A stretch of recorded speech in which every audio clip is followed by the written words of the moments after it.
I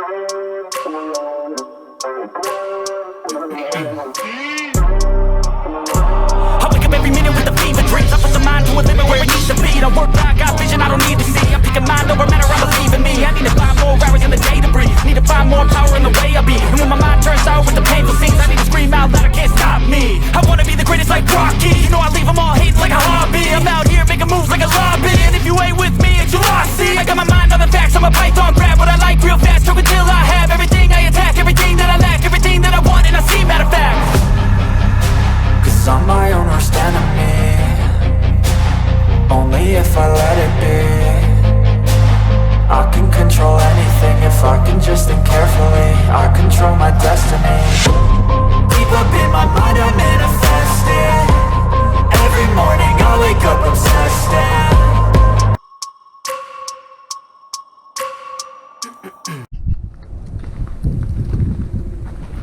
Man, it is coming down.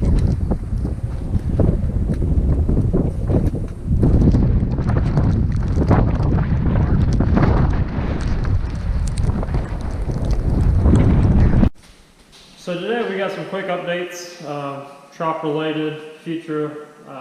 Like I said in my first video, that I've got some things I want to do to the shop, as well as things internally that I want to do for the future for the shop and for the channel as well. I'd like to see it grow more and more and more over the years. It is kind of like a niche market, so it might take a while, but nonetheless, I want to be able to provide that a step-by-step channel to actually help people who are already a painter or the ones that want to dabble in it. I want to give you the correct information, step by step, no editing involved. Make sure I'm passing along the right information you need to be able to learn this industry and to maybe, if you're already a painter, you know, excel in what you're already good at. So quick little update though. Today we actually have pretty bad storm coming our way. Like you guys saw previous, it's getting pretty bad, so I'm gonna try to get this quick out and uploaded before we actually lose power. We do live out in the country, so it's a little bit different than living in the city. Every time the wind blows, we're able to lose power. So we're supposed to get around 2 feet of snow, so hope that we don't, but you never know. So I'm gonna get this set up on the tripod. Today I want to go over, like I said, I got a little bit of updates, but mostly I want to go over some abrasives, what I mean by that is sandpaper, do's and don'ts, and make sure you guys understand where to use them, what grit, and all that other stuff to make sure you get the right, the best looking paint job that you actually can get. So first update though is, I know I said I wanted to knock out a wall on the shop, build on, just make a paint booth out of another building, add it onto this one where I can get into it. But with the way with COVID and everything right now, prices are they're pretty ridiculous. So I'm gonna probably go a different route. I'm gonna actually keep everything in here. I'm just gonna do a curtain setup. It's gonna be like a 26 by 28. It's gonna go in the back corner of the shop, put an exhaust fan in, things like that, because I want to try to keep everything nice and clean in here as much as I can. So that is the new goal, is to get that in. Don't know when it's going to show up. They say about 2 months, so I might make a video on that once I get it hanging up and show you guys. So, but the other update is we might be adding somebody on to this to the shop, if you want to call it. Somebody that's never really doesn't know anything about this, but she wants to learn. She wants to be my mini-me, and that is my wife. She's been bugging me for a couple of years now of me teaching her how to do some of the stuff. She's a car person, so naturally she wants to learn. She wants to know how to do this just in case I need help out here, prepping, taking things apart, and maybe down the road if she excels and we can get a paint gunner in her hands and I can teach her that as well. So that is the goal though. Pretty exciting. You don't get it's hard to find somebody nowadays that wants to learn how to do this and actually want to come out here and spend time learning how to do this. But she, like I said, she doesn't know anything as far as paint wise, body wise or anything. automotive related in that sense, but she's willing to learn. So in the future, she might be operating the GoPro, she might be behind the camera, she might be in front of the camera, but I'm gonna probably make a couple videos of teaching her just the basics, just the same way I'm doing it right now to you guys. Just kind of dumb it down for her, as well as some of you, to help you guys understand the process and what it actually takes to do some of this stuff. So I'm gonna get a table set up. I got a little bit of set up right now. Different kinds of sandpapers, things like that. Alright, so abrasives. What you need to know in order to get that perfect outcome on your paint job. It's probably one of the most important things to learn about. The different types of grits, what they do, how to fix certain things, and where to use them. So in this video, I want to kind of explain all that to you guys. I'm not going to really touch on the really gritty, like the 36 grit and the 80 grit and anything that the body guy uses. I want to kind of guide this more towards the paint end of everything. I will touch base a little bit about those because you are going to need to know what those do in order and how to actually in order to take it to the next step and make sure everything's ready for primer. So starting out, let's just start out with the 80 grit. If you use anything less than 80 grit, it's going to be for really rough surfaces, getting things to where, you know, if it's either fiberglass or rough plastic you need to repair, or if you're plastic old, you might use 30 grit. 30 grit just destroys plastic though. Same way with 80 grit. It's not really, you really don't want to use those types too on plastic. It's more for like really heavy body work, such as fiberglass and metal. Even with 180, it's still really rough. So what do I mean by 80, 36, and 180? What are those numbers? Those numbers dictate how much grit is actually on the sandpaper. So this is actually like made out of sand. It's almost like taking little pebbles and putting it on here, and they stick it on here. So this is actually 400 though. But with the finer grits, the rougher, not the finer grits, but the grits that actually have a lower number, they're actually rougher. And then once you go up to the finer grits, the numbers are higher, like 2,000, 3,000, 5,000, things like that. So what do you need to use and what do you need in order to become a painter, or if you're working in your garage doing something, fixing things, what do you need from primer on? What kind of sandpaper do you actually need? Well, those types of papers, I wouldn't use anything less than 320. 320 is like my stopping point. Unless you're repriming something, you're going to probably use 220, but other than that, you want to stay 320 and above. So 320, 400, 600, 800, then once you get into where your paint job's finished, it's cleared, you're wanting to wet sand and buff it, you're going to get to the 1,000, 1,500, 2,000, 3,000. And those are the exact ones that I use personally.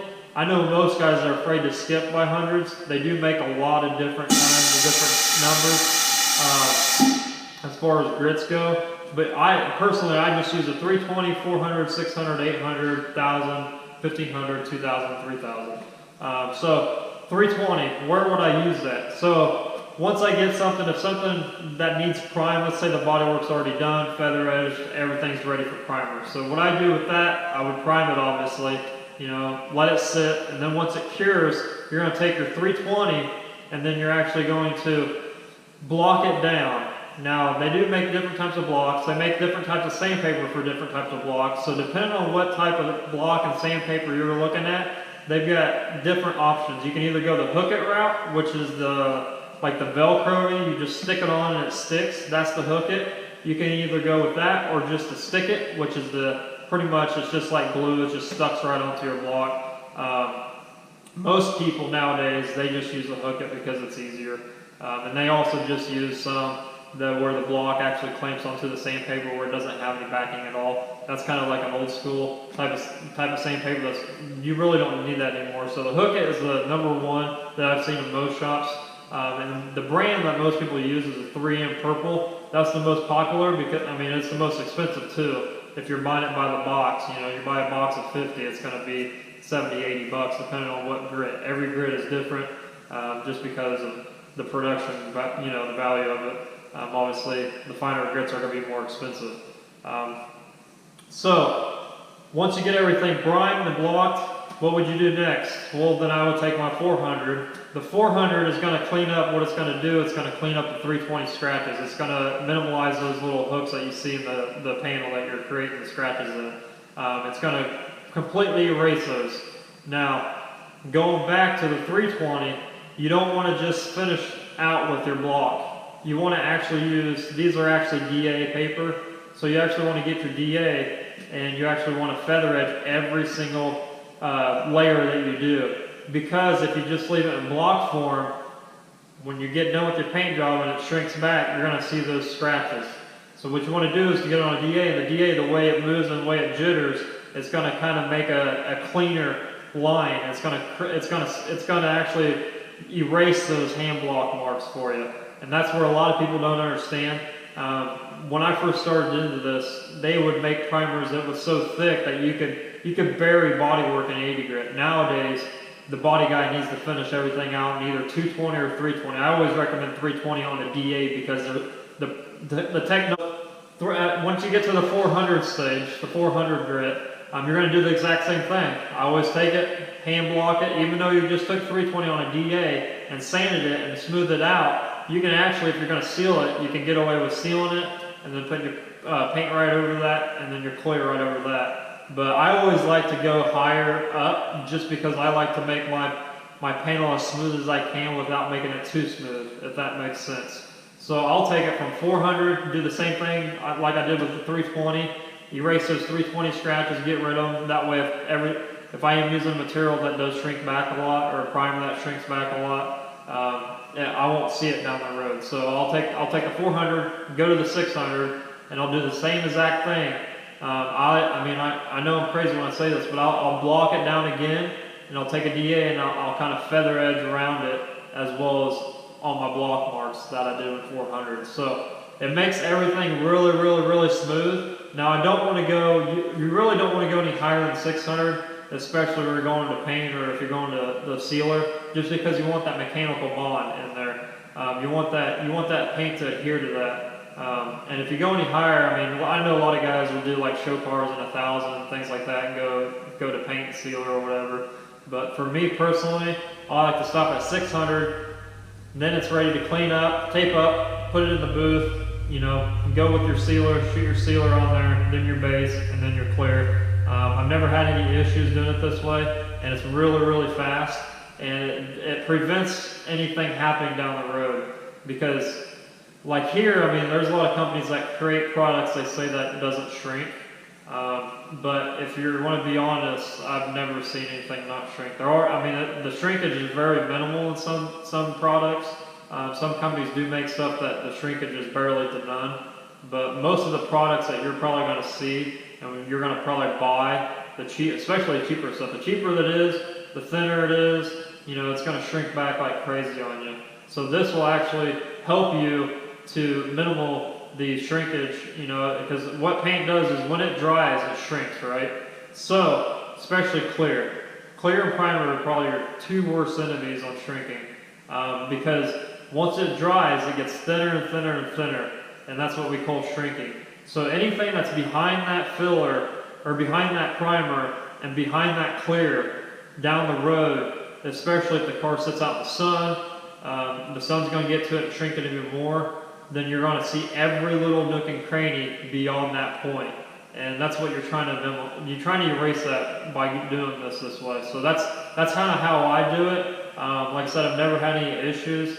So once you get the car done, it's painted, maybe you want to go, your 800, your 800 is pretty much, like I said, I don't use it on any primer or any body work. I just usually use it for blend panels if I need to on heavy metallics. That's where your 800 is going to come into play.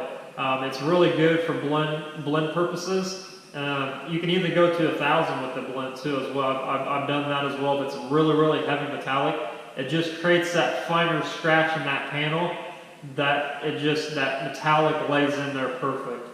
You won't have any modeling that way either. But the 800 and 1,000 are almost like the same. I almost use them for the same purposes as far as getting the car ready for paint.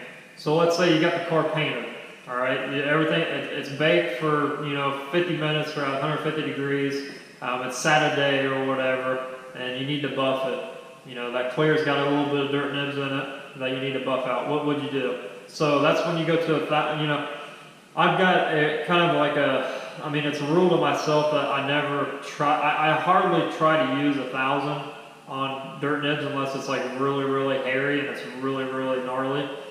Just because when you're buffing, you have to get the scratches out completely. So the lower grit you have, the harder it is going to be to actually get those sand scratches out, because you got to completely erase them. You know, once you take that buffer to it, it's got to completely pretty much heat up to the point where those scratches are going to be non-existent. That's where you get that shine from. You know, when you take a sandpaper clear, even if it's at 1,000 or 1,500, it's going to dull it, just like if you're prepping for, you know, a paint job.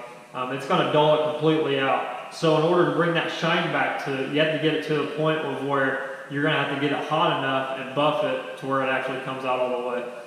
And that's where I come into play with, you know, like I said, if it's really gnarly, I'll use 1,000, but usually I like to stay 1,500 and above. And 9 times out of 10, I try my hardest in the prep stage to get things as clean as possible. That way I have very minimal dirt. So to be honest with you guys, I usually only use 2,000. I skip 1,000 to 15. I do keep it just because if I need it, I need it at certain points. You know, you can't be like, hey, dirt, don't get in my paint jobs this time around. It don't work like that. You know, no matter how clean your shop is, how clean you are, if you wear a paint suit, dirt is going to get in there because dirt is everywhere. It's just part of painting.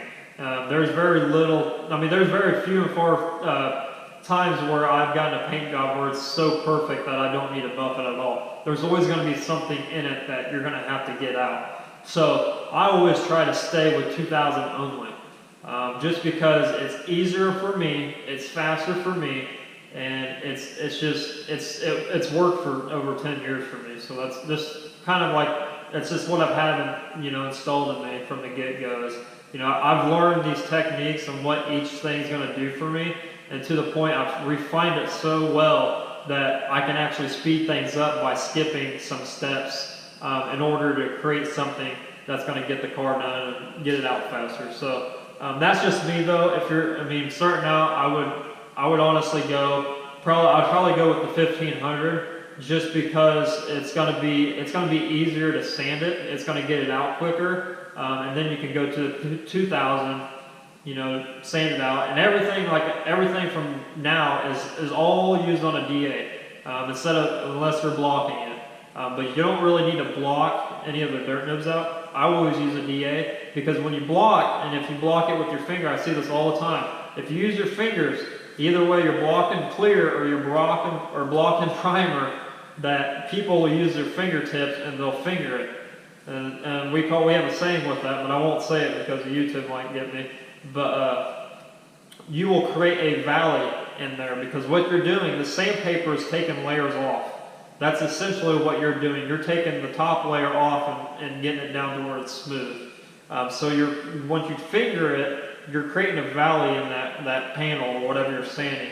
So you want to get away from that. You really want to use a hard block to make sure that it's perfectly flat, or like in my case, I always use a DA. Make sure it's got a backing on it. So you always want to use like a DA, even with the backing on it, a little soft backing pad on it, just because, especially when you're buffing, because it's going to keep the DA even, because that DA jitters. It's not perfectly flat. So that DA jitters, so you want to make sure it's completely flat when you're buffing or sanding anything.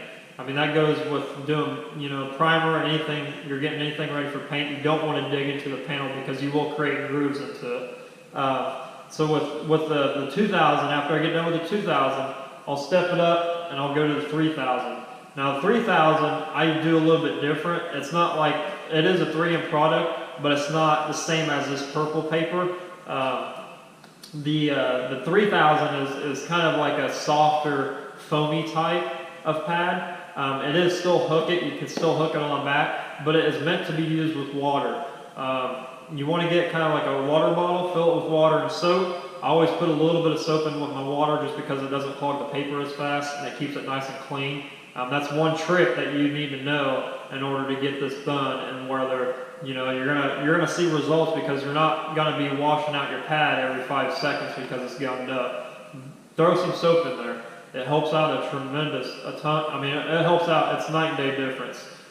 So you always want to keep that wet.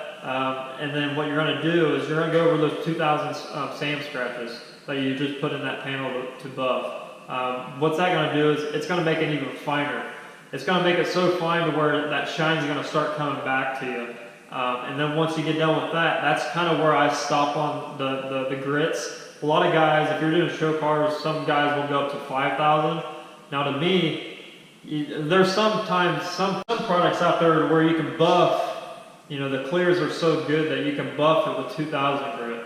With me, I like to go to 3,000. It just makes my job a lot better, a lot easier. I mean, it's night and day difference. You can try to buff it 2,000 and take some 3,000 over it, try to buff it again, and it just buffs like butter. But you will see the difference when you go to sand it, because it will try to bring that shine back to you, to where it's like almost subtle, but you can still notice that it needs buffed.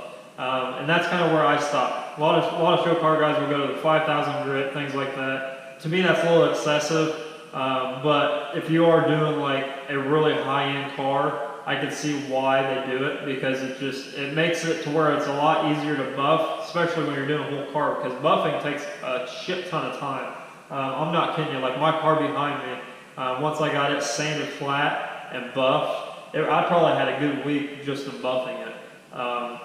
You know, when you're doing these big old school classic cars, it takes, I mean, those guys spend weeks buffing those cars to that perfect shine. So I can see why they do it. Just for my cases, like if I'm doing, most of the stuff I've done in my career, I've never had to touch 5,000. Now I've played with it just to see what it was like, and it does make your life a lot easier and makes the buffing a lot quicker. So that's going to be up to you guys. If you want to go to the next 5,000, then be my guest, go for it. But it does get kind of expensive when you're buying a box of 5,000, just because it's so fine on the grit. So now the sandpaper's covered. If you guys want to know any other information on the sandpapers, let me know. But I do have different, you know, you can buy, like I said, I use a 3M purple. They also make a blue. It's pretty decent. It doesn't last as long. That's what you're going to see with the cheaper sandpapers I have, like right here. These are kind of what I use for stuff that, I mean, I don't mind going through a bunch of paper because it's so cheap. Like these, I mean, for a box of these, you could probably spend, it's probably 20 bucks a box. Now when you get to like a box of the purple 3M, you're going to be up to like 70, 80 bucks a box. And even higher with the finer grits you go. Some of them are outrageously up to like 80, 90 bucks right now just because of the way prices are. But I always use the purple just because it's worked for me. I have used a cheaper brand, and you constantly go through sandpaper. It might be 20 bucks a box, but you're going to be probably wasting 10 sheets of sandpaper on a hood when you could have used one purple on a hood. So you just make that judgment yourself. It doesn't do anything different. It's just you go through a lot more sandpaper with the cheaper products like Merca, things like that, or Norton. Norton does make some good products though, but you do go. I notice you do go through a lot more sandpaper. Same way with we'll switch over to the Scotch-Brites. Same way with the Scotch-Brites. It's the same exact thing. The 3M Scotch-Brites are where it's at. There is another company out there that makes off-brand. I've got some here in the shop. It's a little bit thicker than the 3M. It does, even though it's red, it does scuff it really well, but I can tell it doesn't have that same grit to it. This tends to get soft really, really quick. As a 3M, you can actually Scotch-Brite almost a whole car before you have to throw it away. And that's kind of changed in the last few years. 3M's been dropping the ball on their products, I think personally, just because I notice, because I use it every day, that some of their products they're cheaping out on, and they're raising their prices on them. And I just noticed it because, like I said, I use it every day, so it's kind of a shame. But I found this other company that I bought, and the pads are thicker. Like I said, it does get kind of soft quicker, but it does last a lot longer. But you do have to use more pressure than what you do with the other red Scotch-Brite pads. And with the red Scotch-Brites, I'll say this, there's only really two Scotch-Brites you're going to be using on the automotive side of things. There's gray and there's red. The red, I've said it many times in my videos, I use red on everything. Most of you guys that are painters already are probably going to rip my ass, but I use it on everything. My blend panels, everything. I don't care what it is, I'll use it. Unless, the only thing I don't use red Scotch-Brites on, there's one thing, and that's raw bumper covers. Because those raw bumper covers can't take as many, you know, it's too aggressive for it. So the only thing I use pretty much on with the gray Scotch-Brites are those raw bumper covers. And there's very few cars that have a high metallic that I'll kind of use a gray Scotch-Brite on, like the edges and things I can't get into with the sandpaper. But everything else, I 100% use red Scotch-Brites. I learned this a long time ago from watching a painter use red Scotch-Brites on everything. And when it speeds up your time, I mean, in this industry as a painter, time is everything. Because if you're working, either you're working on your stuff in your garage, or if you're working stuff in actually a production shop, you want to try to save time as much as you can, because that's where your money's at, right? A lot of production shops, that's where they want to save money. They want to save the most time in the paint shop, because you know most cars are getting stuck up with the body guy. The body guy might have it for a week or two, waiting on parts or whatever. And then they want to, once it gets to the paint shop, they're going to try to hurry the paint shop up as much as possible to get that car done and out. So well, I've seen guys a long time ago, like I said, use the red Scotch-Brite, and just, I mean, it cuts their time in half, because they're not, you know, the major difference between red and gray is the coarseness of it. The gray, you have to actually, you know, you have to actually scuff it. You have to put some force into that pad to be able to scuff the panel. The red, you can kind of lightly go over it, and it's going to make that adhesion, you know, it's going to make that mechanical bond and that adhesion much more easier for that paint to go onto. Now, there's another thing where if you're using a red Scotch-Brite, I mean, if you're starting out, I probably wouldn't use a red Scotch-Brite to begin with, just because you might burn through some things, not knowing what it's going to do. And that's kind of why I'm explaining this, to let you guys know that what you need and what you don't need to use, especially when you're starting out, because you don't want to create more issues for you, especially with the Scotch-Brite thing. When I first started, I would burn through all the edges. The edges are hard thing to understand, and to understand how much paint and clear is actually on a vehicle until you actually get hands-on with it. You can notice that the red Scotch-Brites will eat through paint a lot quicker. So like I said, I barely put any pressure when I'm using red Scotch-Brite, and I'll just kind of scuff the whole panel down. It allows me to get into those nook and crannies, like the doors around here, the edges and everything. It allows me to get in there, and it's an ease of mind for me, because I know that this Scotch-Brite pad's a lot more coarser, so it's going to scuff that inside panel or wherever you're scuffing at a lot better than what the gray is. Now, after I get done doing that, like I said, I always take a piece of 600 or 800, depending on the color. I'll take it, put it on my DA, you know, and I'll buzz that whole panel down after I use the red Scotch-Brite. So that's the difference between a lot of painters, is they won't use a red Scotch-Brite because they're scared that it's going to be too coarse. Their blend's not going to be the most, you know, the metallics aren't going to lay in the panel the way they should. But for me, taking that on the DA and buzzing that down after this and making everything nice and flat and getting all the orange peel flat as flat as you can without burning through, it makes a world of a difference, because it's going to allow you, like I said, those nooks and crannies, to actually get inside there with this pad, to where the DA, the sandpaper is not going to be able to get to it without actually burning through it with the DA. So that's just, it's insurance for me, because I want to make sure my jobs last as long as possible. And that's, you know, a lot of guys will actually, I've seen a lot of them where they don't prep it right, or whatever the issue may be. They don't scuff it completely flat, or they don't make enough stand scratches in that panel to where the paint can actually, the sealer of the paint can actually stick to it. And down the road, what it does is it starts delaminating. What that means is separating. You can either take a blowgun, blow it off, or just over time, you can tell it's starting to chip off, like big chunks of it. That's not what you should be doing. So this is your insurance right here. This is going to make sure that you make a good mechanical adhesion bond to that panel, to where that paint can actually stick to it correctly.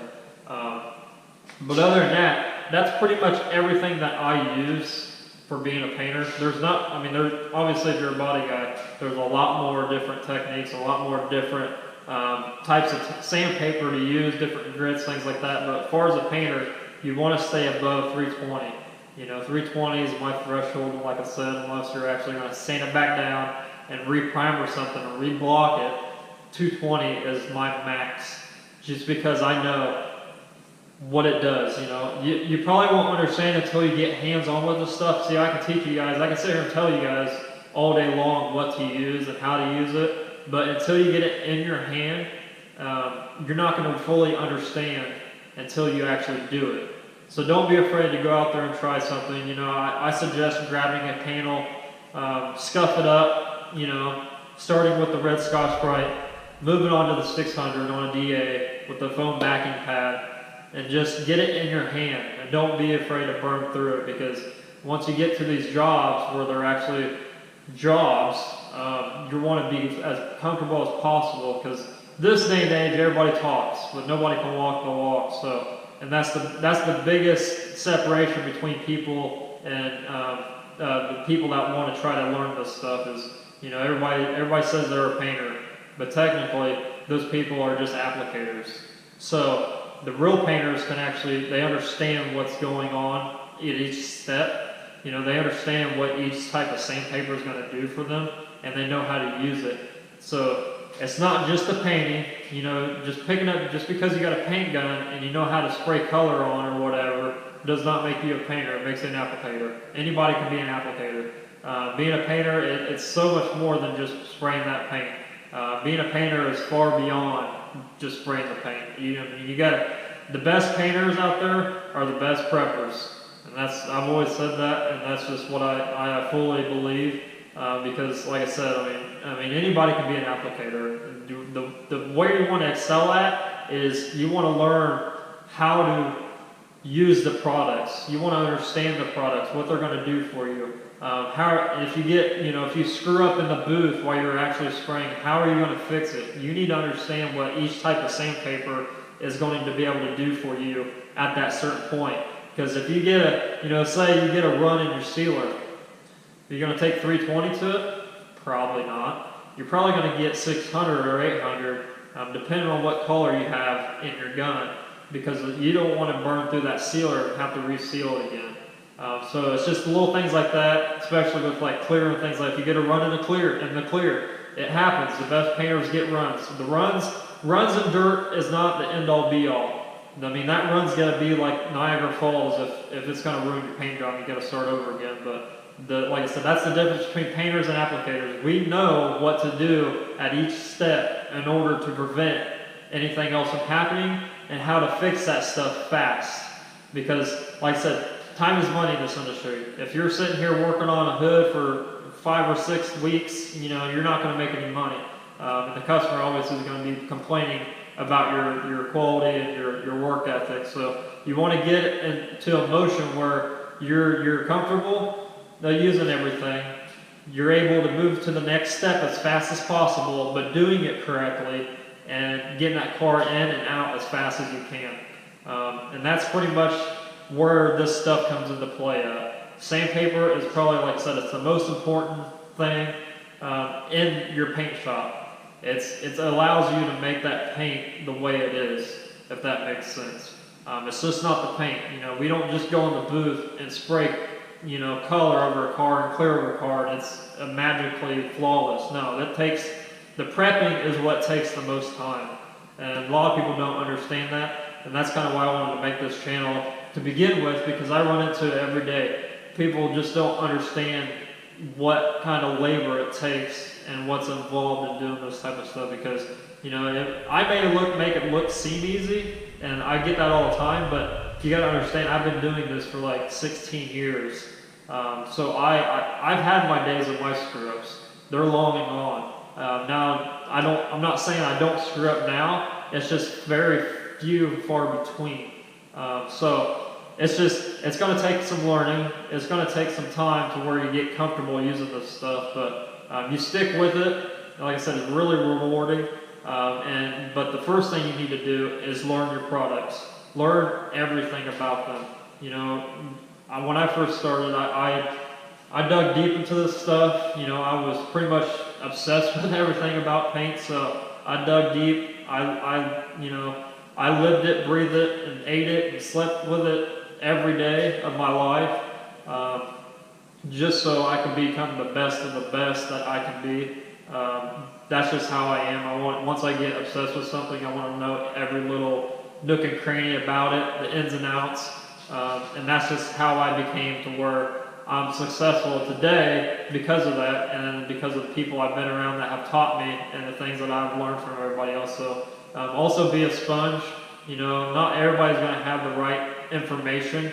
You want to go to those people that are doing things correctly and they are turning out good quality work, and ask them questions. You know, you want to get around those people. Those people are the ones that helped me, shape me into what I am today, and I'm forever grateful for it. But it is a lot of work, like I said. It's not an easy road to go down, but if you stick with it and you learn it and you learn your products, and don't cheap out. That's another thing. Don't cheap out, even though the same paper is probably the same as well. You know, it's going to create the same mechanical bond, but is it actually the same? It's probably not something I should be, you know, kind of comparing to, but like a lot of people will cheap out on their paints.